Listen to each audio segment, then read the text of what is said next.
Alhamdulillah, wa salatu wa salam ala rasulillahi sallallahu alayhi wa sallam.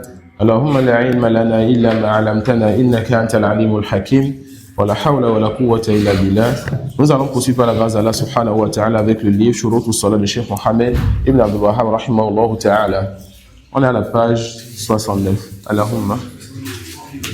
اللهم صل على محمد وعلى آل محمد كما صليت على آل إبراهيم إنك حميد مجيد.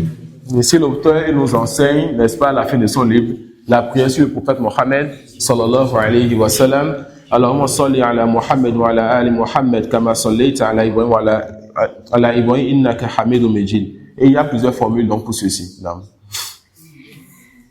الصلاة من الله ثناؤه على عبده في الملأ الأعلى كما حكى البخاري في صحيحه عن أبي عالية صلاة الله ثناؤه على عبده في الملأ الأعلى. Donc quand on dit Salatun min Allah, ça veut dire quoi? Allah subhanahu wa ta'ala fait donc les éloges de ses serviteurs auprès des anges qui sont élevés. Non. ومن الملائكة الاستغفار. Et lorsqu'on dit as-salat, yani que les anges font as-salat, c'est voulu. De façon générale, c'est l'invocation et de façon particulière, c'est la demande de pardon. Non. ومن الآدميين الدعاء. Et lorsqu'on dit as-salatu, n'est-ce pas, de la part du fils d'Adam, il s'agit de quoi? Il s'agit de l'invocation. Et de façon précise, quand on dit sallallahu ala Muhammadin, sallallahu alayhi wa sallam, quand on dit cela, qu'est-ce qu'on dit? On demande à Allah de faire ses éloges. D'accord? On demande à Allah subhanahu wa ta'ala de faire ses éloges auprès des anges qui sont élevés. Non. وبارك وما بعدها من الدعاء سنن أقوال. نعم. تفضل.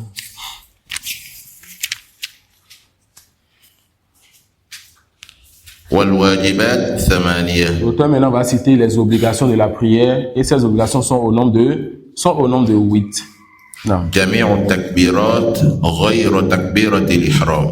On avait dit, parmi les piliers, il y a quoi? Il y a ce qu'on a appelé Takbiratul Ihram. Et Takbiratul Ihram, c'est la première phrase Allahu Akbar, mais la première parole Allahu Akbar que tu dis, cela c'est un pilier. Après ça, tous les Allahu Akbar que tu diras dans la prière, c'est quoi? C'est des obligations. On a vu la différence entre pilier, condition et obligation. Tu nous rappelles la différence entre les trois? Condition, pilier, obligation. Quand tu n'as pas ça, après. Non. Pilier. Pilier, c'est quand tu oublies pas, quand tu fais pas ça par oubli de pas, après, du dossier. Non. Je vais te donner une meilleure formule. Condition et pilier, quand tu le laisses par ignorance, par oubli, la prière, elle est nulle. D'accord? Mais la condition vient avant l'acte et le pilier est dans l'acte. Et l'obligation? L'obligation, c'est l'oubli qui est l'ignorance t'amène à compléter par le suite. Que c'est quelque chose qui est dans l'acte. Quand tu oublies, ou bien tu ne sais pas, c'est pas grave, tu fais le sujoud de ça, ou bien pour les adorations que tu peux corriger, tu corriges. Mais quand tu l'oublies volontairement, non. Quand tu délaisses volontairement, pas oublier, quand tu délaisses volontairement l'obligation, la prière, ou bien l'acte est invalide. Non. والواجبات ثمانية جميع التكبيرات غير تكبيرة الإحرام وقول سبحان ربي العظيم في الركوع. La parole Subhana Rabbiyal Azim dans le ruku', dans l'inclinaison, c'est aussi une obligation. وقول سمع الله لمن حمده للإمام والمنفرد. Le Cheikh Sayyid Hanbali et les Hanabila voient que c'est seulement l'imam et celui qui prie seul qui doit dire, qu'on appelle Sami Allahu liman hamida. D'accord? Et que celui qui prie derrière l'imam ne doit pas dire cela. Et d'autres savants voient que tout le monde doit dire Sami Allahu liman hamida. Yani, l'imam, le munfarid, celui qui prie seul et celui qui est derrière l'imam. Non. وقول ربنا ولك الحمد للكل. Non. Comme je l'ai dit, le Cheikh Sayyid Hanbali, et eux, ils voient quoi? Ils voient alors que l'imam, le munfarid et celui qui prie derrière l'imam, ils vont dire Rabbana wa lakal hamd. Mais seul l'imam et celui qui prie seul dit, seul l'imam et celui qui prie seul vont dire Sami Allahu liman hamida. Et c'est une divergence connue entre les savants. وقول سبحان ربي الأعلى في السجود. Non. Et la parole Subhana Rabbiyal A'la quand tu es en prosternation dans le sujoud. وقول رب اغفر لي بين السجدتين. Non. Lorsque tu fais une prosternation et que tu t'assois, et l'assise entre les deux prosternations, c'est quoi? C'est un pilier. Donc, lorsque tu t'assois entre les deux prosternations, tu dis Rabbi ighfir li. Non. والتشهد الأول والجلوس له. Non. Et le premier tashahhud est une obligation. Le deuxième est quoi? Un pilier. Et le fait de t'asseoir pour le premier tashahhud, c'est une obligation. D'accord? At-tabi'u ya'khudhu hukm al-asl. Si le tashahhud lui-même est une obligation, alors l'assise pour le tashahhud est aussi une obligation, pas un pilier. Non. فالأركان ما سقط منها سهوا أو عمدا يطلب بطلب الصلاة بتركه. بطلت الصلاة. نعم بطلت الصلاة بتركها. L'auteur nous rappelle donc le jugement. Pourquoi ils ont enseigné ces choses-là? Il nous dit alors que Al-Arkan, il nous dit alors que les piliers, c'est ce que lorsque tu délaisses cela par distraction, d'accord? Ou volontairement, alors la prière, elle est nulle. Lorsque tu as été distrait, que tu as délaissé un pilier, ou bien tu as délaissé volontairement la prière, elle est nulle. والواجبات ما سقط منها سهوا جبره سجود السهو وعمدا بطلت الصلاة بتركه والله أعلم. Et quant aux obligations, les wajibat, lorsque tu délaisses cela par distraction, d'accord, la prière, elle est valide, mais tu as fait sujoud ou ça. Et quand tu délaisses ceci volontairement, l'obligation volontairement, la prière est quoi? La prière est nulle. Donc de façon résumée, l'auteur nous a enseigné les conditions, les piliers et les obligations de la prière. D'accord? Quant aux conditions, il a dit qu'il s'agit de 9 choses. Il y a l'islam, la raison, le discernement, le fait d'enlever al-hadath, et on connaît déjà c'est quoi al-hadath, le fait de faire partie al-najasa, on sait c'est quoi al-najasa, le fait de cacher sa nudité, le fait que l'heure rentre, se mettre en face de la qibla et l'intention. Et quant au pilier, il a dit qu'il s'agit de 14 choses. Rester debout avec la capacité, le takbiratul ihram, la lecture de sourate al-Fatiha, l'inclinaison, le fait de se lever de l'inclinaison, se prosterner sur 7 membres, s'asseoir entre les deux prosternations, le fait d'être apaisé dans tous les piliers, le fait de suivre l'ordre des piliers, le dernier tashahhud, s'asseoir pour le dernier tashahhud, la prière sur le prophète Mohammed sallallahu alayhi wa sallam et les deux taslimatan, yani le taslimatul ula wa thaniya, dire assalamu alayk et dire assalamu alayk, ça fait 14. Et enfin, l'auteur, il finit par les wajibat as-salat, les obligations de la prière, et il dit qu'ils sont au nombre de 8, et c'est ce que nous venons de voir. Et en tout ceci, l'auteur, il nous a montré aussi les conditions, les piliers, les annulatifs, des ablutions. Ils ont fait un tafsir sur Surat al-Fatiha, et je vous enjoins, Inch'Allah, de bien réviser. Essayez, vous allez trouver sur le site La Science Légiférée et bien d'autres. Pour ceux qui ont le français, pour ceux qui ont l'arabe, vous allez lire ce livre. Vous allez trouver ces choses-là. Essayez de les lire régulièrement, soit que vous gardez ces choses-là. Pour que quelqu'un ne délaisse pas, ou bien ne fasse pas une erreur sur les piliers et se comporte comme si c'est une obligation. D'accord? Et quand vous allez retourner chez vous, et qu'on va commencer par vous dire, parle, pourquoi tu parles juste à 2 ou 3 personnes, parle à tout le monde. Vas-y, ta femme, soit imam, tu vas te mettre devant et réciter. Si tu fais certaines erreurs, ils vont rire de toi. D'accord? Tu veux aller enseigner aux gens et tu n'es pas capable de corriger ta prière. Quelqu'un fait l'erreur de la prière, dans sa prière, on te pose une question simple, tu n'es pas capable de répondre. D'accord? Et Inch'Allah, après la 6, je vais essayer de vous envoyer certaines vidéos, qui vont vous résumer aussi. Certaines vidéos, tout simplement, ont été récitées. Ceci, les conditions, les piliers, je pense qu'on a eu à faire cela. C'est des vidéos qui sont sur YouTube, je vais vous envoyer cela, Inch'Allah, dans le groupe WhatsApp. Il y a des questions? Dans la prière, lors du dernier tashahhud, quand on est derrière l'imam et que l'imam fait le salam, on n'a pas encore terminé la salat sur le prophète. Vous essayez de vite finir la salat avant de faire le salam. L'imam ne va pas finir, vous êtes encore dans la prière 2 minutes après. Vous finissez vite, ensuite vous le suivez, vous faites le salam aussi. C'est-à-dire vous ne laissez pas et vous ne finissez pas tôt aussi. Vous ne laissez, vous n'abandonnez pas et vous ne durez pas aussi après l'imam. Et concernant le fait de chercher le plus de paix des capsules, s'il n'a pas encore. Ça ne fait pas partie des piliers. Ça, c'est des choses qui sont recommandées. Donc, chose les obligations et les piliers, c'est ce qu'on a vu dans ce livre. Tout ce qui n'a pas été cité dans ce livre, c'est des sunan. Concernant le fait qu'un imam, par exemple, après des rappels, il finit par subhanallah jusqu'à la fin. Et également, quand il dit sallu ala nabi karim. Donc, quelle est Tu as une réponse sur ça, ta fada? On avait questionné une fois, c'est ça. Moi? Non, on avait questionné une fois. Quand il avait fini, pourquoi il avait fini par ça? Ça avait fait des polémiques. On avait questionné le frontman. Non. Tu te rappelles de sa réponse? Et il avait dit qu'il n'y avait aucun problème. Ouais. Il avait dit qu'il n'y avait aucun problème par rapport à subhanallah bika rabbil izzati amma yasifun. Il n'y avait aucun problème. Hein? Il a parlé des deux choses. Il a cité les deux. Maintenant, pourquoi sort dans la bière alors? Sinon, il y a une polémique là. Les polémiques là, Je vois que c'est pas peur. Mais bon, moi j'ai peur. ces polémiques là, au fait, nous les évite.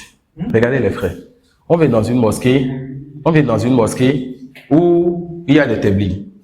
Ça suit. Donc, si une mosquée a 7 tablis, c'est que l'imam et la djama ont un problème avec la compréhension de la ilaha illallah. Quand allez. Ça peut aller. La présence des tablis est un signe de l'ignorance des gens sur le sens de la ilaha illallah. Donc, ils ignorent la chose la plus importante pour eux. Alors, ne soyez même pas étonnés qu'on voit parmi ceux qui portent des talismans ou autres. Pire encore, il y a des mosquées comme la mosquée Yani, où j'ai connu Imdad et les frères, où il y avait quoi? Imam Tabligh et le grand Oussa de la mosquée, c'était un Tijani. N'est-ce pas? Non. Ils ont réuni tout type de mal dans la mosquée. Qu'elle améliore la situation de cette mosquée. D'accord? Donc, dans une mosquée comme ça, on aura à la fois l'ignorance du tawhid et des shirkiyat. Des shirkiyat. Ça peut aller. Et Imdad, il est présent, donc je ne peux pas donner certains détails de certaines choses de shirkiyat que j'ai eu à voir quand il va savoir de qui je parle. D'accord? Dans cette même mosquée, on voit qu'il y a certaines erreurs. Comme le fait qu'ils disent sallu ala nabi. Et moi, je vois que les savants ont parlé, ils ont interdit cela. Je vois, comment on appelle, je ne dis pas que je ne connais pas le jugement de cette parole. Mais je vois certaines choses vite fait qu'on sait que les savants disent que ceci est interdit, voire même que c'est une bida. Moi, je fais quoi? Je fais la liste de al-aham fal-muhim. Du plus important, c'est ce qui est important. Ah non, le sens de la ilaha illallah pour qu'ils comprennent. J'ai remarqué certaines choses de shirkiyat, c'est très important. Les catégories d'innovation dans cette mosquée, je vais voir comment balayer les Tidjani et les Tébus qui sont dans cette mosquée. Ensuite, les autres choses secondaires, je les mets là. Mais si tu commences par ces choses-là, il y aura polémique. Tu commences par les usul, il n'y aura pas de débat. Chaque fois quand vous allez dans une mosquée, vous connaissez la situation de la mosquée, vous commencez par, tous les jours, vous venez dire la même chose du matin au soir. S'ils délaissent ceux-là, ils vont délaisser les petits. Vous voyez un peu? Bon, est-ce que, on a toujours été salafi? La réponse, non. Ça peut aller. Il y a parmi nous ceux qui étaient musulmans, mais qui ont connu la salafia après. Parmi nous ceux qui n'étaient pas musulmans, ils ont connu la sunna, ils ont peut-être fait un virage, les tablis avant de revenir, ou d'autres choses comme ça. Ceux qui ont même connu les croix de revenir. Ceux qui, depuis le début de l'islam, voilà les facilités des frères salafis. Mais dans tous les cas, nous aussi on a appris à corriger des choses, et on continue à corriger des choses. D'accord? Donc, ça c'est très important. Parfois même, regardez par exemple, hier on était dans la mosquée d'hier. Et dans la scie, j'ai touché la question de citron et de sel. Et ça a mené aussi à parler de quoi? Ça a mené à parler des talismans. J'ai touché ça.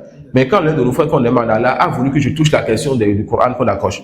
Et ça, on l'a enseigné dans cette mosquée. C'est ça qui a même amené l'un de nos grands frères à amener le cycle l'année passée. Et nous, on a compris le jugement. Nous, on a fait Kitab Tawhid. C'est vers la fin qu'on a vu ce jugement et le grand frère s'est levé, il allait ramener là où il a vu, ils ont écrit le Coran, on a vu ce qui était dedans comme sir.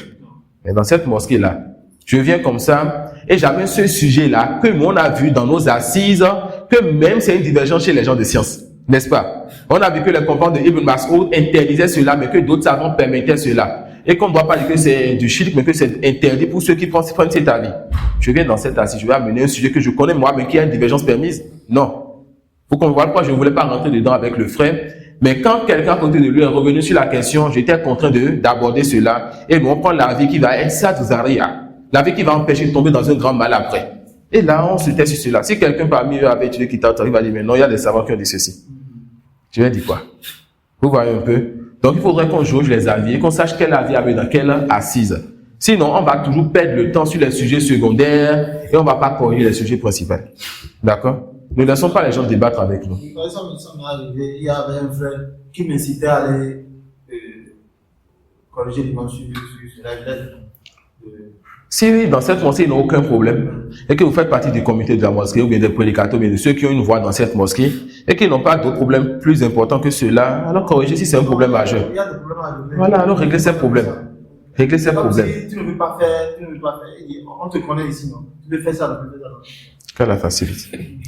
En fait, il y a une chose, et je pense que Hamza, il connaît déjà cela, c'est que faites donc l'effort dans votre prédication que quelqu'un ne vous impose pas votre prêche. Ça peut aller.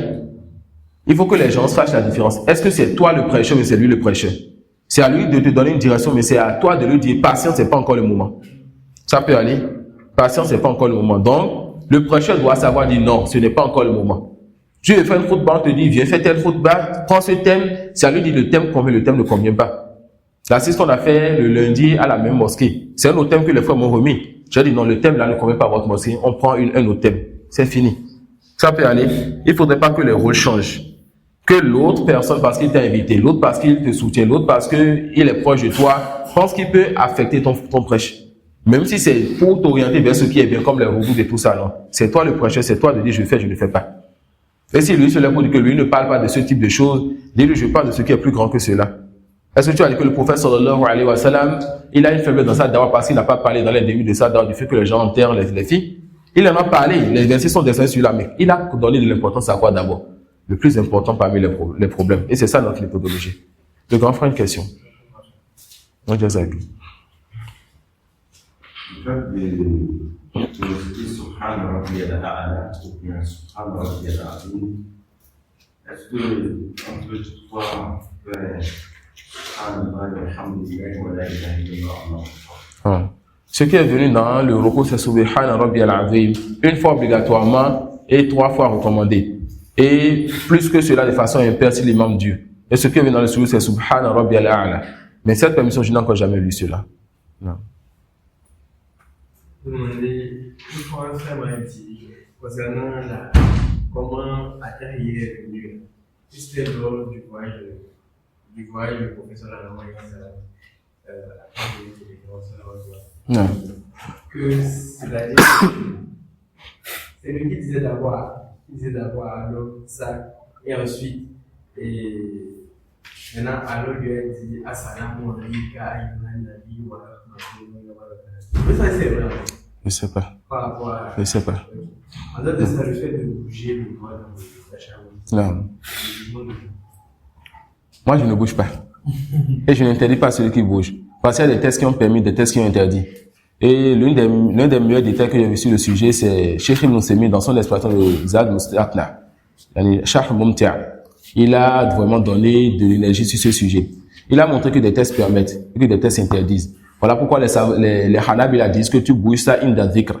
Alors ils vont encore diverger. D'abord, les savants interdisent de bouger, d'autres permettent de bouger. D'accord?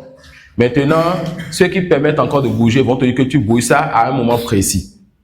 Maintenant, ils vont encore diverger. C'est quoi ce qui est voulu par ce moment précis-là? D'autres vont te dire que c'est chaque fois quand tu dis Allah, tu bouges. Chaque fois quand tu dis La ilaha illallah, tu bouges. Chaque fois que tu entoures le tashahhud, tu bouges cela. Et c'est beaucoup de paroles entre eux. D'accord? Et il y a d'autres qui te disent carrément, tu ne bouges pas cela. Et moi, pour le moment, je me repose, je ne bouge plus le doigt. Et je ne vois jamais de gêne quand je vois quelqu'un bouger. Et on a certains de nos grands savants qui voient la personne de bouger, voient même montrer comment il faut bouger comme Cheikh Al-Albani. Et cela est suffisant, Inch'Allah.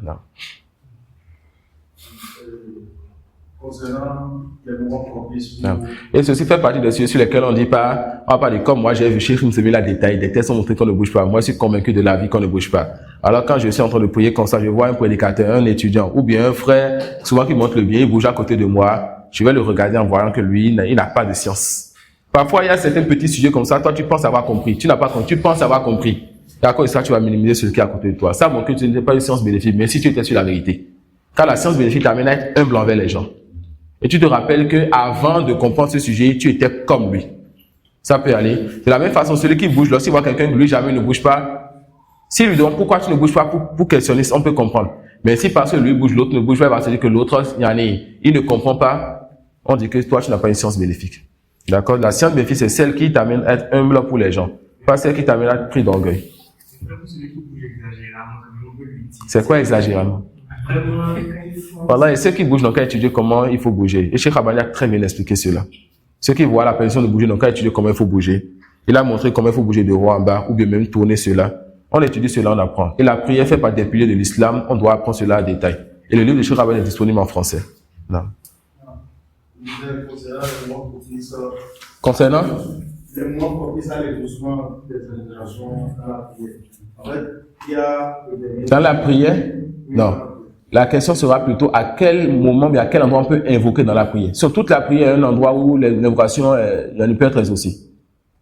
Dans la prière, à quel endroit on peut invoquer? C'est ça votre question, vous connaissez ça? Non, c'est pas ça. Allez-y. Et les endroits où on peut invoquer dans la prière, parmi ceux-là, bon, on a le tout sous c'est autour. Non. Maintenant, il y a aussi le dernier tacham. Non. Maintenant, il y avait un autre frère qui disait le dernier tacham, c'est uniquement la prière obligatoire. Et maintenant, il y a un autre frère qui, en discutant, n'a fait comme et prière obligatoire. Celui qui a écrit son prière obligatoire, qu'est-ce qui amène à différencier la prière obligatoire de la prière surrogatoire? Alors tu fais ça dans toutes les prières. Tu invoques dans ton soujoud et dans le dernier tashahhud sans prêter attention si ce soit une prière obligatoire ou surrogatoire. Juste ça, on t'apprend la preuve qui différencie les deux. Les 7, pour le soujoud, les 7 membres. Non. On voudrait avoir plus de précision. C'est quoi les 7 membres? Les 7 membres. Qui peut nous rappeler les 7 membres? Non. Les questions sur ce qu'on a déjà vu en détail, je ne réponds plus. Non. Le front et le nez, ils font 1. Le front et le nez, ça fait 1. Les deux pouces, le nez. Ça fait 3. Les deux genoux. Ça fait 5. Et les deux extrémités. Ça fait 7. Ça peut aller. Non. Et une autre question? Sur de ça? Oui. Je pense, on a vu ça en détail dans Arsal Mutasalat. On a vu ça en détail. Alors, regarde ça de façon générale d'abord. Le sujet de ça, d'accord, il s'agit de 2 prosternations que tu fais pour corriger une négligence dans une obligation. Tu as compris cette partie. Alors, ces 2 prosternations, c'est permis de faire ça avant le salam et c'est permis de faire ça après le salam. La divergence des savants, c'est de savoir lequel est mieux. Point. Donc, pour le moment, faire ça avant ou après le salam, il n'y a pas de problème. D'accord. Non. Moi, c'est concernant les innovateurs. Non. Maintenant, quelqu'un qui a son alpha, qui lui enseigne le Coran, vous venez de dire de ne pas écouter. L'affaire innovateur? Oui, c'est innovateur. C'est quoi son innovation? Il est de quel groupe? Il est de quel groupe? C'est un Ikhwan. Non. Maintenant, je peux dire que c'est lui qui nous enseigne. Non. Et nous sommes devenus aussi un peu. C'est-à-dire, nous sommes ensemble, quoi. C'est nous qui enseignons des enfants aussi. Non. Maintenant, en disant de ne plus les éviter, comment on va se comporter pour qu'ils ne sentent pas qu'on veut se débarrasser de Oh. Non. L'innovateur, yani, al-mubtadi la karama. Il n'y a pas de miséricorde envers l'innovateur. Surtout quelqu'un vous me dit c'est confirmé qu'il est innovateur, sans doute qu'il appelle à son innovation et qu'il est connu pour cela. On a 2 types d'innovateurs. Celui qui appelle à son innovation et celui qui est dans une innovation mais qui n'appelle pas, qui ne défend pas cela. Le premier est pire que le deuxième. Bon, j'ai l'impression que votre après dans le premier groupe, n'est-ce pas? C'est quelqu'un qui est connu pour son innovation. Quand on voit, on dit oui, c'est tel alpha, Ikhwan ça, c'est tel alpha, Tidjani ça, c'est tel alpha, Teblik ça. Il est dans ce groupe, il est dans ce cas, n'est-ce pas? Voir même qu'il appelle à cela, voir même qu'il peut se mettre en colère quand les gens de la sunna veulent lui parler, n'est-ce pas? Celui-là, là, caramba. Vous retournez, vous n'allez plus à ces assises. D'accord? Vous retournez là-bas et vous n'allez plus à ces assises. Que tu restes ignorant dans ta religion, que tu connaisses que la Fatiha, c'est ça qui est le pilier dans ta prière, c'est mieux pour toi que de t'asseoir auprès d'un innovateur qui va t'enseigner le Coran. Quand tu ne sais pas quand est-ce qu'il t'a jeté une part de son innovation. Vous avez compris cela? Et ça suffit juste de voir que l'habitude en allant vers lui va t'amener à avoir une sorte d'affection pour lui et peut-être va t'amener à te dire non, je ne peux pas me désavouer de lui. Non, cette personne, on va patienter avec elle et rentrer dans un bateau qui va te faire rentrer dans ce qu'on appelle le tamayya. Le fait de ne pas vouloir qu'on passe le bateau. Et quand tu entends que quelqu'un qui n'est pas attaché à lui a dévoilé ses erreurs, toi, tu vas te fâcher contre ce quelqu'un-là. Ça peut aller. Parce que tu t'es rapproché de lui. Quand tu vas entendre qu'un prédicateur de la sunna a mis en garde contre lui, à cause de ses innovations, parce que lui aussi, c'est quelqu'un qui est connu et qui appelle à son innovation. Quand quelqu'un va mettre en garde contre lui dans ton milieu, tu verras que tu auras plus de gêne pour la mise en garde et que tu vas te dire, et si seulement il n'avait pas parlé? Ça peut aller. Et ça, c'est grave. L'imam Ahmad, il a dit quoi dans son Usul al-Sunnah? Usul al-Sunnati indana. Les fondements de la Sunna chez nous. Ça veut dire que les fondements de la Sunna et tout ce qui s'y attache, on prend ça chez qui? Indana, chez les gens de la Sunna. Cherche à savoir c'est qui les gens de la Sunna. Si tu retournes là-bas, ton frère et toi, vous êtes les gens de la Sunna là-bas, Inch'Allah. Alors vous retournez là-bas, c'est vous enseignez le bien, vous propagez le bien. Alhamdulillah, maintenant vous avez le niveau d'enseigner le Coran aux enfants, n'est-ce pas? Alors c'est pas que vous allez le concurrencer. Vous n'êtes pas retourné là-bas et faire des trous. On dirait alors ceux qui viennent dans le séminaire d'Abou Imani reviennent faire des trous dans les villages, on ne veut pas ça de vous. Soyez sages, vous retournez là-bas et vous maintenant vous éloignez de ces assises, vous asseyez entre vous, vous commencez à faire le bien, les gens viendront vers vous. Une personne, deux personnes, ça va grandir avec le temps. N'allez pas, ne dites pas maintenant, Oustaz Ismaïl et Mohamed, nous aussi on veut commencer par faire cours de Coran. Les enfants, vous n'allez plus chez l'autre Oustaz, venez chez nous. Vous ne pouvez pas faire ça. Vous allez, vous révisez entre vous à deux. Une personne peut écouter, vous s'asseoir et aimer la réunion que vous faites et il s'assoit avec vous. Vous voyez qu'il a besoin de Coran, vous l'enseignez dans le Coran. Je pense que Ismaël a une part d'arabe, n'est-ce pas? J'ai remarqué cela. Quelqu'un a besoin d'arabe, tu attires la personne. Tu attires cette personne dans le Coran, cette personne dans l'arabe. Vous êtes utile aux gens dans la mosquée et tout. De sorte qu'on remarque pas, on commence à remarquer votre bien. Les gens vont venir en passant, l'autre vient, l'autre vient, l'autre vient. Et là, vous ouvrez votre halakha, vous ouvrez vos groupes à qui vous enseignez. Sans revenir en mettant brusquement comme ça et dire non, les enfants n'allez plus chez Oustaz. Qu'est-ce que tu veux expliquer là-bas?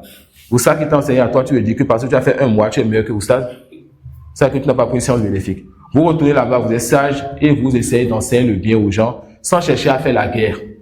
D'accord? Sans chercher à faire la guerre. Et quand vous êtes patient et sage comme ça et calme, c'est l'autre qui va montrer sa colère. Et quand ils vont déjà remarquer le bien en vous, ils vont vous défendre vous et dire non, tu ne peux pas leur parler comme ça. D'accord? Mais si vous retenez comme ça, vous êtes l'élève et l'oustaz, vous n'aurez pas de parole. D'accord? Non. Vous avez parlé de la deuxième catégorie, là, je voudrais des détails par rapport à ça. L'innovateur qui n'expose pas son innovation, qui cache son innovation. Cet innovateur, est-ce que tu as, c'est pas qu'il cache son innovation, on sait que celui-là, c'est un Ikhwan par exemple, c'est un Tabligh par exemple. Mais l'autre, lui, il est occupé dans son dunya, les activités et tout. D'accord? Aucun malade, c'est qu'on me voit marcher avec cette personne, sourire à cette personne, parler à cette personne. Mais on sait que religieusement, c'est moi, je vais prendre le dessus sur cette personne. Et si on doit voir quelqu'un aller au bord de l'autre, on va espérer que ce soit lui qui vienne, n'est-ce pas, à la sunna. Lui qui s'améliore par la suite. D'accord? Donc, lui, on sait, oui, il est avec les Ikhwan, ou bien c'est un Ikhwan. Mais, il n'appelle pas cela, et on espère bien que ce soit un ignorant. Alors, toi, le fait qu'une fois en passant, tu lui expliques et tout, il n'y a pas encore un mal en cela. D'accord? Donc, quand on demande le hajj de l'innovateur, on parle surtout de celui-là qui appelle à son innovation, qui défend son innovation et tout. Mais quelqu'un peut-être, on sait que lui, il est né dans une famille de Tabligh. À 15 ans, 17 ans, on va dire, oui, c'est un Tabligh. Il a pas fait sortir comme papa fait sortir, n'est-ce pas? On dit c'est un Tabligh et tout. Mais peut-être qu'il est encore ignorant et tout. D'accord? Il n'est pas parmi ceux-là qui défendent cela. Il te donne du respect et tout. Et toi, tu fais partie de ceux qui ont une part de science. Essaie de l'appeler vers le bien. D'accord? Essaie de l'appeler vers le bien. Jusqu'à ce que tu vois qu'il devienne maintenant un lion Tabligh comme papa. Et là, tu sors aussi ta flèche pour le combattre avec le Kitab wa Sunna. Lève un peu là-bas. Quelqu'un qui dans la prière, il a fait le premier raka. Et pour se lever, il a dit, il a suivi, il a commencé directement par sur la ligne de Fatiha. Alors la première raka, elle est nulle. Il a fait tomber le premier raka, quoi. Peut-être c'est un imam. Il a fait tomber le premier raka là, avec son déclencheur, il a recommencé la prière. Non. Est-ce qu'à la fin, il va faire une correction? D'abord, cette personne, je suppose que Allahu Akbar, ensuite, Qul huwa Allahu Ahad. Elle n'a pas lu Al-Fatiha. Et lorsqu'elle se lève pour la deuxième raka, elle remarque qu'elle n'a pas lu la Fatiha pour la première raka. On dit quoi? Tu as laissé tomber par oubli un pilier. La première raka, c'est quoi son jugement? C'est nul. Alors, c'est maintenant que ta prière a commencé, imam. Si c'est une prière à voix basse, les autres ne savent pas, donc les autres ont lu derrière toi. Toi, pour le 11 par exemple, après le quatrième raka pour les autres, donc le troisième réel pour toi, tu te lèves pour le quatrième raka. Les autres vont dire Subhanallah. Car quand ils sont sûrs que tu as fait 4 rakas, ils ne vont pas se lever. S'ils se lèvent, celui qui sait que tu as fait 4 rakas, s'il se lève, sa prière est nulle. Car il aura ajouté volontairement un pilier.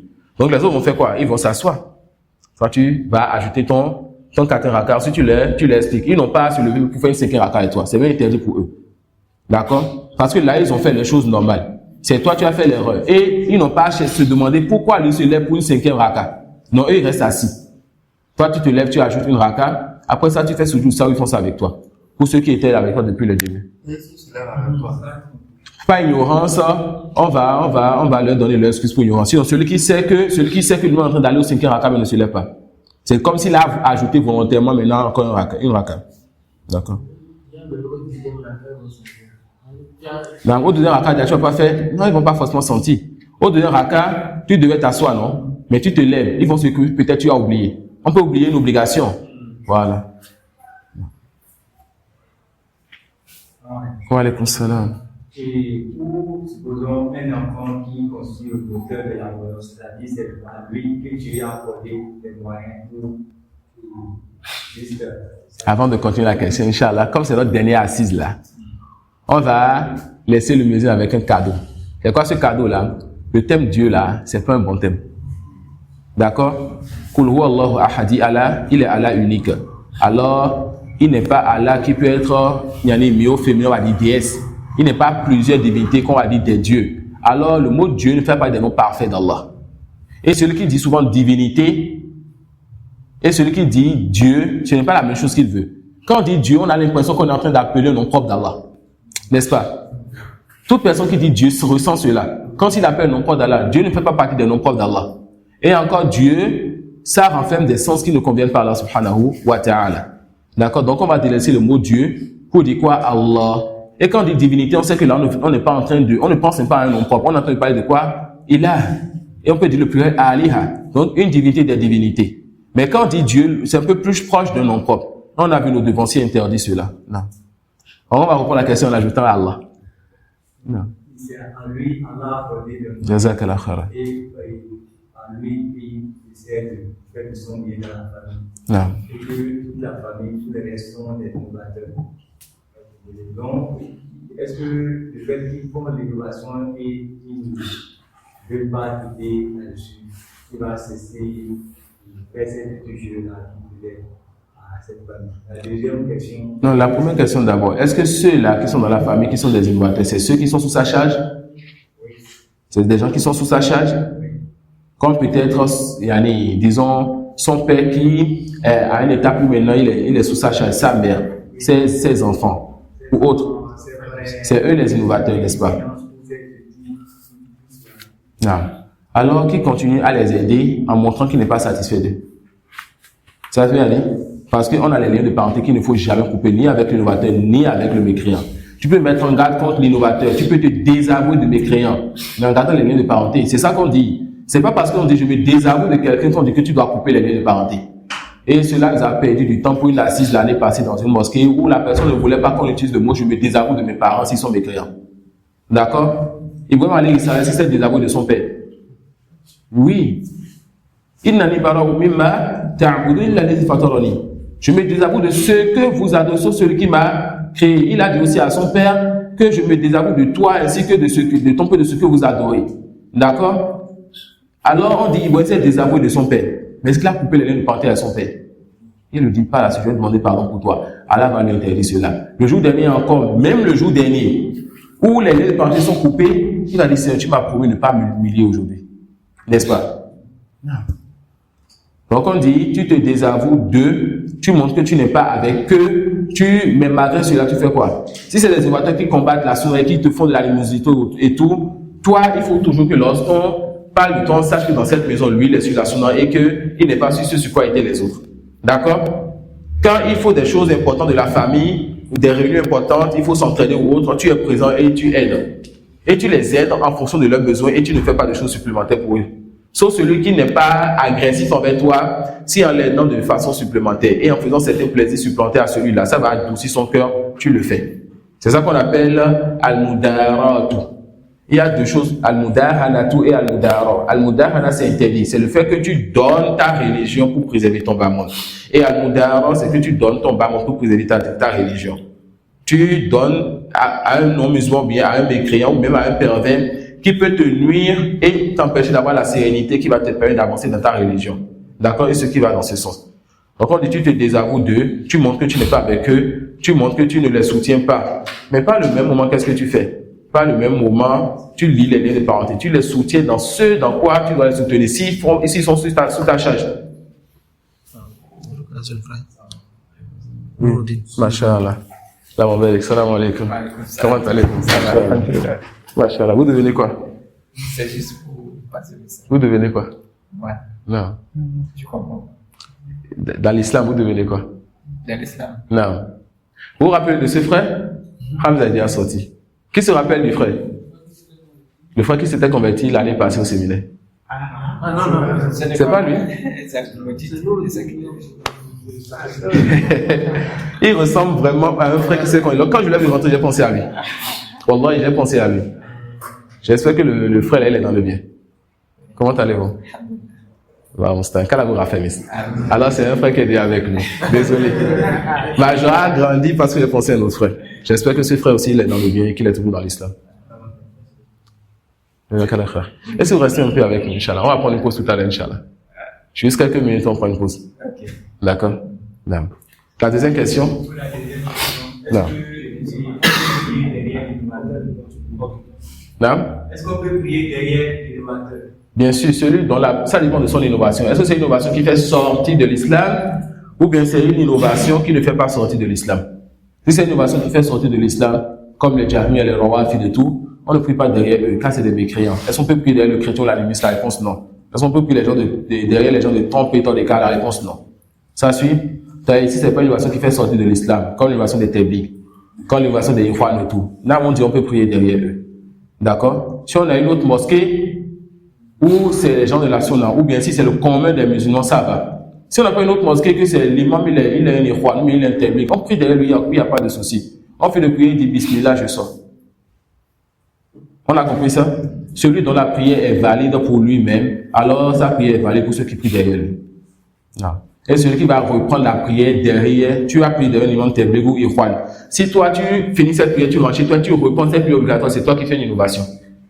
D'accord? Celui qui reprend une prière qu'il a effectuée derrière un innovateur, c'est cette personne elle-même qui vient de faire une innovation. Non.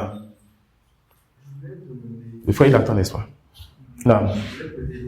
Quand tu vas aller au niveau du groupe, je vais vous donner un exemple. Pour une prière, Quand tu vas aller au niveau du groupe. Non. Par exemple, pour une prière obligatoire. Ou par exemple, la première c'est Fatiha plus ou soit. Maintenant, tu as récité la Fatiha.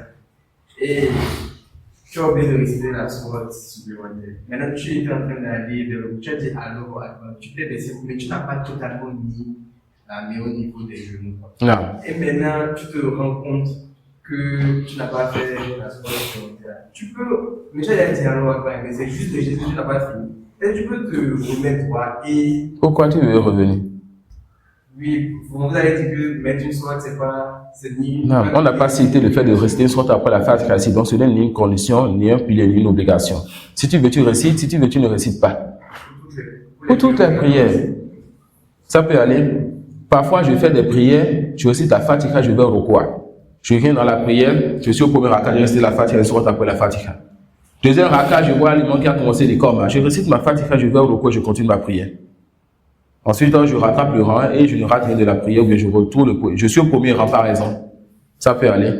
Et surtout quand c'est un jour de cours, c'est le chef qui veut diriger la prière. Quand j'ai vu que je veux commencer la deuxième raka, par exemple, et que le chef il est rentré dans la mosquée, on ne va pas t'attendre, toi, l'étudiant. Le muezzin il se lève et commence à faire les coms. Dans ce cas, moi, je délaisse cette soulan pour vite finir ma prière. D'accord? Et il n'y a aucun mal, Inch'Allah. La dernière question. On a eu 4 questions d'un coup. T'as un point à vous battre en premier? Ouais, c'est 2 questions. La première question, c'est. 2 questions? Oui. Qui a une question? Je pense que voilà 2 questions, ça 8 questions. Vas-y. C'est toujours par rapport à la prière derrière. Non. Bon, on connaît le livre du sihr. Donc, il fait le sihr.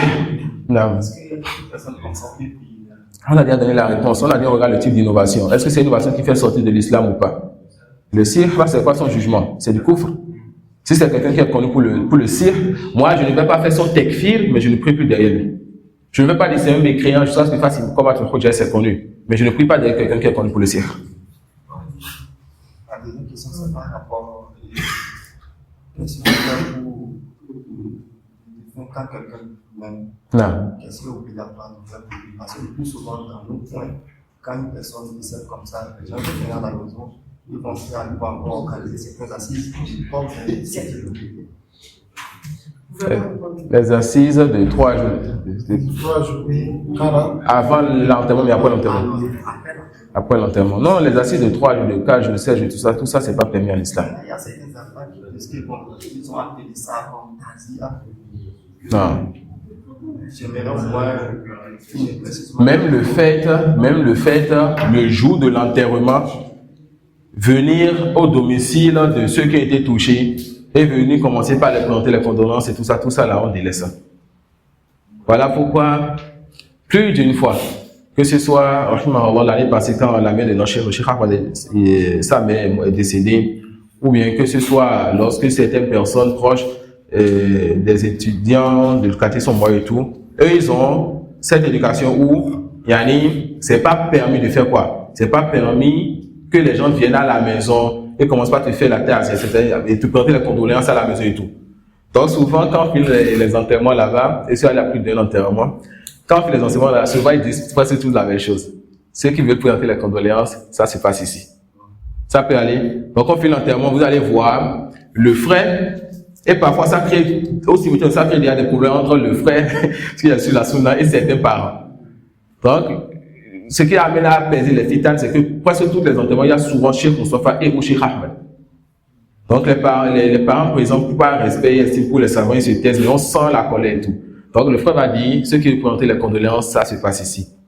Là, on a fait l'enterrement, lui va se mettre devant quelque part. Et les 3-4 personnes, ou bien une dizaine de personnes de la famille vont se mettre à côté de lui. Nous, en partant, on vient, on te salue, quand on nous accorde belle patience et tout. Quand on vient chez nos frères, on lui fait la collade et tout, on rentre chez nous, c'est fini. Malgré cela, vous allez voir, le soir, vous rentrez dans le quartier, devant leur maison, vous allez voir bâche. Vous allez voir les parents qui n'étaient pas contents, ils vont maintenant faire quoi? Inviter, les gens vont venir, ils vont rester là, le soir, jusqu'à une telle heure. On a cours le jour, on va arrêter le coup parce qu'ils vont mettre baf et allumer le Coran. Ils vont appeler quelqu'un de Hazan qui va venir réciter le Coran et bouger la tête jusqu'au soir. Ils vont appeler quelqu'un qui va faire du thé. Ils sont assis, ils vont prendre ils vont fumer entre eux et voilà ce qu'ils vont faire en soirée. Vous voyez? Donc on dit quoi? Les condoléances à la maison, vous habituez les gens à ne pas accepter. Vous dites celui qui veut me présenter condoléances à moi, qui me présente ça directement ici. D'accord? Qui me présente ça directement ici. On prend le grand frère Inch'Allah. C'était la dernière question, n'est-ce pas?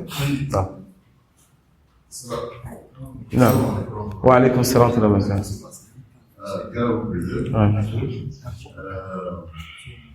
Nous avons eu droit cette année à une assise, à plusieurs assises qui ont été assez bénéfiques. Et je pense que chacun a dû constater que, surtout ceux qui ont participé au dernier, pour l'année passée par exemple, nous espérons que les prochaines soient encore plus meilleures. Que la facilité. Donc, il y en a beaucoup peut-être qui augmentent la science. Et qu'il fasse une accord pour sa longévité, que nous comprenions et que nous l'appliquions. Alors, sur cette base, j'ai deux préoccupations. La première, c'est lié à la mission. À la mission, là. Est-ce qu'on peut faire la mission, on nous a appris à faire la mission quoi? Non. Est-ce qu'on peut faire deux? J'ai eu comme s'il y avait besoin une fois quelque part. Bien sûr. La deuxième préoccupation est liée à la solate. Mais je reprends la première d'abord. Ok. Bon, pour la. C'est pas compliqué, je peux finir. Ok. Alors, la deuxième, c'est que il y a souvent ce truc-là que je vois dans la prière. Il y a des gens quand ils viennent à la prière, l'imam est peut-être au soujoud, dernier soujoud. Ah. Ou alors, quand il est venu, l'imam est en train de faire, il a fait des takbirat, il est rentré. Le temps qu'il est en train de s'asseoir, l'imam est déjà en train de faire salam alaykum. Qu'est-ce qu'ils font souvent? La personne se relève, fait maintenant comment et reprend sa prière. À quel moment réellement nous rentrons en prière? Nous sommes convaincus qu'on a trouvé la prière. Non. Pour la première question, les ablutions, on lave les membres obligatoirement une fois et le supplément est recommandé. Si on veut, on les lave deux fois. Si on le veut, on lave obligatoirement une fois. C'est ça l'idée, soit. Obligatoirement une fois et le reste est recommandé. Si on veut, on lave deux fois. Si on veut, on lave 3 fois. Si on veut, mais on lave certains 3 fois et d'autres 2 fois. C'est quelque chose qu'on a lu et qui était une science théorique. Jusqu'à ce qu'une fois, j'étais sorti pour faire des courses avec le frère sénégalais dont je vous parle souvent à Boutolha. Et on devait faire les ablutions, on avait peu d'eau. Moi, je dis que même ça ne me suffit pas à moi. Il me dit non, après ce que tu as étudié. Et il a fait, parfois il lave une fois, parfois il lave 2 fois certains membres. J'ai fait pareil, on a pu utiliser l'eau ensemble. Et depuis ce jour-là, je n'ai plus de gêne pour cela. Mais parfois, certaines choses que tu étudies, quand tu vas voir pour la première fois, tu auras de la gêne. Depuis cela, je n'ai plus de gêne. Parfois, je fais la mission une fois, quand je vois peut-être je viens quelquefois pour faire une conférence. Et ils ont déjà commencé la prière. Moi, je viens de quitter les toilettes de la mosquée, je fais mes ablutions. Parfois, je vais laver juste une fois. Ou bien 2 fois, si je sais que l'imam là, il va durer un peu. Et je vais à la mosquée. Ça peut aller. La deuxième question, c'était par rapport à la prière d'esplanade. On aura, quand est-ce qu'on a une raka et quand est-ce qu'on a qu'on appelle la récompense de la prière en groupe. On a la récompense de la prière en groupe chez bon nombre de savants avec le takbir entre les khram. Tant que l'imam n'a pas fait le taslim et moi j'ai fait le takbir entre les khram, j'ai la récompense de celui qui a la prière en groupe. Ça, c'est chez un bon nombre de savants. Et cela, ça apaise le cœur. Il y a un autre avis qui sera, le même jugement que quand est-ce qu'on aura un recours. Alors, ces savants diront, tu auras la prière en groupe, la récompense, et tu auras une raka plutôt, si tu trouves l'imam, tu trouves l'imam au recours. Donc, ils te diront, quand tu dis que l'imam est déjà, dans le tashahhud, et que tu as trouvé le tashahhud, ils vont te dire que tu n'as plus la récompense de la prière en groupe. Mais tu as fait le takbir et quand tu es rentré. Après ça, tu te lèves, tu continues ta prière avec la récompense de celui qui a prié seul. Mais la vie qui apaise le cœur, c'est que tant que l'imam n'a pas fait le taslim, je fais Allahu Akbar, je rentre avec lui. Tant que je fais le takbir entre les femmes, avant que lui dise, il ne dise le premier assalamu alaikum, le premier taslim, j'ai trouvé l'imam, j'ai la récompense de celui qui a prié en groupe, je me lève et je continue le reste des rakas. Là. Les 4 ou bien les 2. Si c'est après. Ça dépend. Si c'est 2 rakas, je fais 2. 3 rakas, je fais 3. 4, je fais 4. Non. Je ne fais plus de combat, je ne fais plus de fois de takbir. C'est quand je suis sorti de la prière pour reprendre. Non. Et les savants disent, quand on rentre dans l'acte obligatoire, on ne l'annule plus. Et là, sur obligatoire, tu peux rentrer et annuler, sauf la umrah et le hajj. Le hajj qui n'est pas le premier hajj obligatoire. Quand tu rentres dans ces deux-là, c'est fini. Tu n'as plus le droit d'annuler ça, tu dois finir. Non. Et celui qui commence son hajj et qui, pour une raison donnée, a arrêté, rentre chez lui, il est en état de haram jusqu'à ce qu'il refasse le voyage. Non. Iman? Ça concerne sa question. Non. Lorsqu'on trouve l'imam dans le recours et qu'on n'a pas eu le temps de finir de prononcer l'invocation du recours avant que l'imam se lève, est-ce qu'on a trouvé?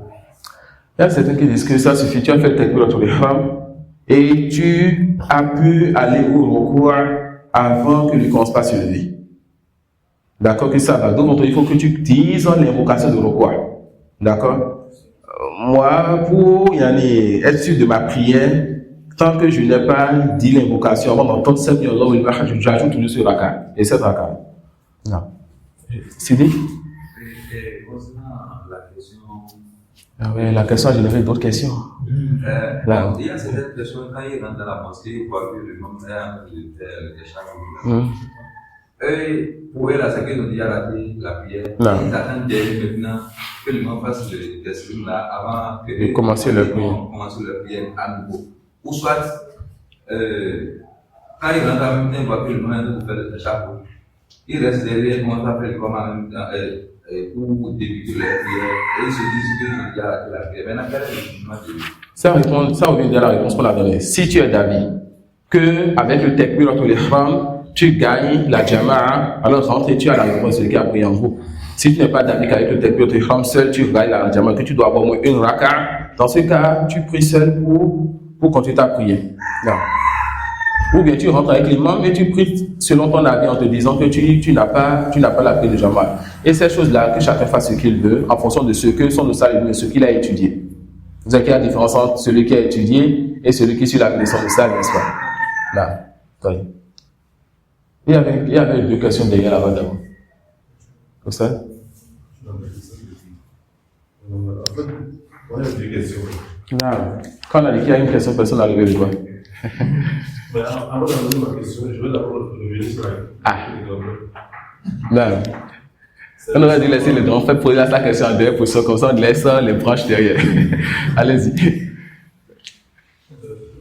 Savoir en fait, comment est-ce qu'il faut attraper l'imam qui est au recours lorsque je vois dire au recours, est-ce que je veux takbirat ou bien je fais les deux, comme ceux qui m'ont précédé dans la vie. Lorsque l'imam est au recours, on fait 2 takbirat. Tu fais le premier qui est takbirat l'ihram et tu fais le deuxième qui est takbirat l'intiqal. Non. Ensuite. Et pour le fait de lever la main aussi, tu lèves la main 2 fois. Tu lèves la main avec le takbirat l'ihram et la main que tu devais lever avec le takbirat l'intiqal. Et ça, c'est recommandé, non? Mais la question était de nous rappeler les moments où il est autorisé donc de lever la main. Donc, on a vu ça, n'est-ce pas?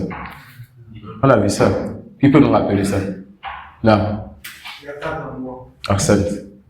Le premier endroit, takbirat l'ihram. Le deuxième endroit, à chaque fois où on va au. À chaque fois, on va au recours. Le troisième endroit, à chaque fois où on se lève. Chaque fois, on se lève. Et le quatrième, lorsque on se lève du premier tashahhud. Lorsqu'on se lève du premier tashahhud. On comprend de ce qu'il a dit que lorsqu'on va au sujoud et qu'on revient du sujoud, on ne lève pas le doigt. Et on ne lève pas les mains, sauf lorsqu'on revient du premier tashahhud. Et ça, c'est l'avis d'un bon nombre de savants. D'autres savants voient que tu lèves les mains à tous les endroits. Et le premier avis apaise le cœur. Non. Ça peut aller. Où sont ceux qui ont le cœur? Non. La deuxième question. Ah oui. La deuxième question était sur comment est-ce qu'il faut attaquer une prière. Genre, quand il rate une rakat de Maghrib, par exemple. Comment est-ce qu'il faut l'attaquer? Alors, tu vous ratez une rakat, certains savants vont vous dire, vous, il y a ce que vous avez rattrapé, vous avez trouvé avec l'imam, c'est le début de votre prière. Et c'est simple. Vous allez ajouter juste la fin. D'accord? Et ça, c'est ça que j'applique et ça suffit. Donc je viens, j'ai trouvé l'imam seulement, j'ai trouvé l'imam au deuxième raka. Je fais le tashahhud awwal avec lui. Je me lève avec lui. Je fais le tashahhud akhir. Et je me lève moi seul et je fais le troisième raka en lisant à voix basse, la fatiha seule et je fais le teslim. Donc, je vais garder l'ordre moi. D'accord? Je vais garder l'ordre moi. Non. Ma question c'est 2 incidents. Deux incidents que récemment j'ai vécu. Non. La première, c'est que celui qui dirigeait la prière, il a commencé la prière. C'était une prière de jour. Donc, il a commencé après. Il a encore sorti, c'est-à-dire, il nous a adressé la porte derrière. Il dit, pardon, il dit, ce qu'il nous a fait remarquer, c'est qu'il avait une image devant lui, à laquelle il n'avait pas fait attention quand il commençait. Donc, il a demandé d'évaluer l'image. Ensuite, encore faire le takbirat. Non. Deuxième incident. Non. Les incidents sont liés? Non. Sinon, c'est quoi la question pour cette histoire? Je ne sais pas comment il a prié. Parce Oui. que Vous ne savez pas? Vous avez dit tout à l'heure que quand on marche une obligation, on ne sort pas. Non, il ne devait pas sortir. S'il a remarqué cela dans la prière, il finit sa prière. Sauf si cela le dérange de sortir, parce que ça lui va perdre la khushu' qui lui est obligatoire dans sa prière. Dans le cas contraire, il finit sa prière, ensuite il enlève ça, et si les gens, le fait qu'il enlève, les gens comprennent ça, bah, il faut qu'il explique. Mais quand il rentre dans la prière obligatoire, il ne sort pas de cette prière-là, sauf pour une raison valable. D'accord? Comme le fait qu'il sent des gaz et qu'il va perdre sa khushu', il sort. L'image de dérange, il va perdre sa khushu', alors il sort et il enlève cela. Si c'est ce cas, alors on dit, ça peut aller. Mais dans le cas contraire, on dit non, tu finis ta prière, ensuite tu enlèves cela. Est-ce que cela annule ta prière? Ça n'annule pas ta prière. La deuxième question. Une personne qui était dans la prière, son téléphone, c'était avec le téléphone, dans sa sonnette, il a pris le soin de prendre, faire des manipulations, redéposer devant lui. Après, il a refait la takbirat. Il a refait la takbirat. Janson peut-être dans sa main. C'était au sol. Et il était debout. Il a commencé la prière. Ensuite, il s'incline pour prendre cela. On dit, quand tu es dans la prière, tu ne t'inclines pas pour prendre ton portable, pour prendre quelque chose par terre, ni pour tuer une moustique qui est en train de te toucher. Pourquoi? Quand tu vas ajouter volontairement un pilier, tu as annulé ta prière. D'accord? Tu as annulé ta prière en ajoutant volontairement un pilier. Et Cheikh nous termine un audio sur ça sur YouTube. Maintenant, si c'est dans sa main, le portable sonne par exemple. Et il prend ça, il couvre même sur le mot d'avion et tout pour ne pas déranger les prières. S'il ne fait pas trop de mouvements qui se répètent, on dit sa prière valide. Mais s'incliner pour prendre le portable par terre, pourquoi ne pas patienter alors? Quand tu vas en recours, tu t'inclines et tu prends le portable. Non.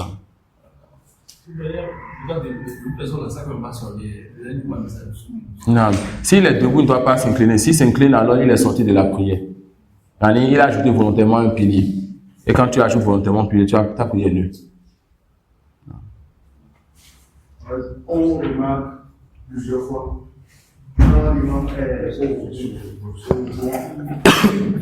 et que les gens finissent la besoin nous avons des normalement il y a un seul imam. Maintenant, quand ils sont rentrés à la mosquée en même temps, on leur donne et après maintenant ils marchent pour venir dans le but pour continuer. On dit leur prière est valide, mais il faut qu'ils arrêtent de faire cela. Non. Il y a un frère qui m'avait dit, pour un message, il a dit que cela la sunna.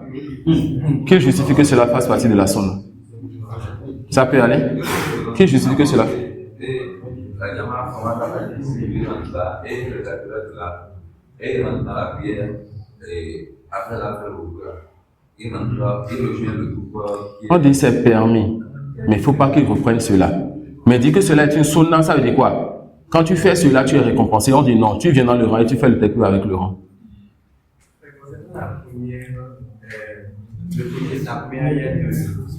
Non? Concernant la première ayat de la sourate de la prière. Non. Je ne sais pas si j'ai entendu une fois que quand tu dis pour le premier, pour la première rakat, quand tu dis distinguer jusqu'à pour la deuxième rakat, tu n'es plus forcément de dire encore. Ah, tu n'as plus forcément de dire cela.